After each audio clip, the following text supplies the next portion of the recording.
जाने ऋषि विश्वामित्र ने स्वर्ग की अप्सरा को श्राप से क्यों बनाया था पत्थर। ऋषि विश्वामित्र कौन थे? विश्वामित्र एक श्रेष्ठ ऋषि थे। इनको चारों वेदों का ज्ञान प्राप्त था। ऋषि विश्वामित्र को ज्ञान और कठोर तप के कारण महर्षि की उपाधि मिली। प्राचीन काल के यह पहले ऋषि थे जिसने गायत्री मंत्र को पूरी तरह से समझा था। ऋषि विश्वामित्र प्रतापी और तेजस्वी महापुरुष थे।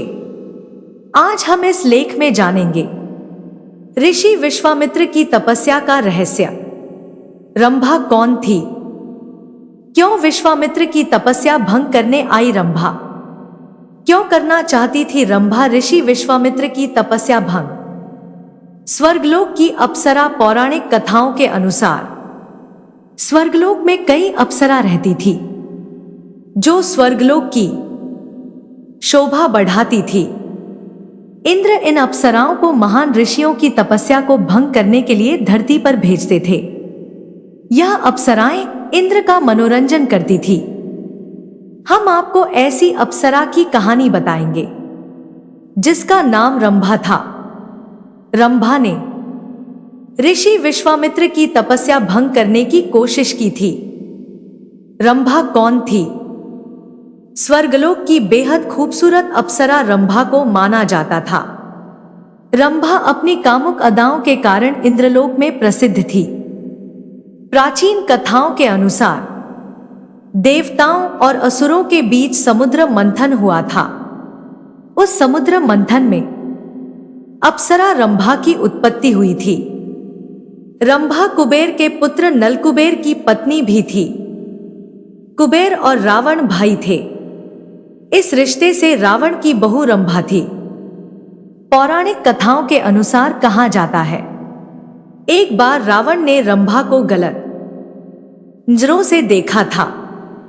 रंभा के साथ जबरदस्ती भी की जिसके कारण रंभा ने रावण को श्राप दे दिया था। अगर रावण किसी स्त्री पर गलत नजर डालेगा तो उसके सिर के 100 टुकड़े हो जाएंगे। ऋषि विश्वामित्र की तपस्या भंग करने पहुंची रंभा। आइए जानते हैं ऋषि विश्वामित्र की तपस्या भंग करने पहुंची स्वर्ग की सुंदर अप्सरा। पौराणिक कथाओं के अनुसार माना जाता है एक बार ऋषि विश्वामित्र कठोर तपस्या कर रहे थे।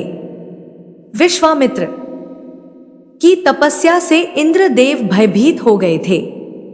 इंद्र ने रंभा को ऋषि विश्वामित्र की तपस्या भंग करने के लिए भेजा। रंभा अपनी कामुक अदाओं से ऋषि विश्वामित्र की तपस्या भंग करने लगी।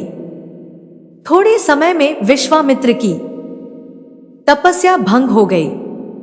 ऋषि विश्वामित्र क्रोधित हो गए। उन्होंने रंभा को पत्थर की मूर्ति बनने का श्राप दिया। स्वर्ग की सबसे खूबसूरत अप्सरा पत्थर की बन गई।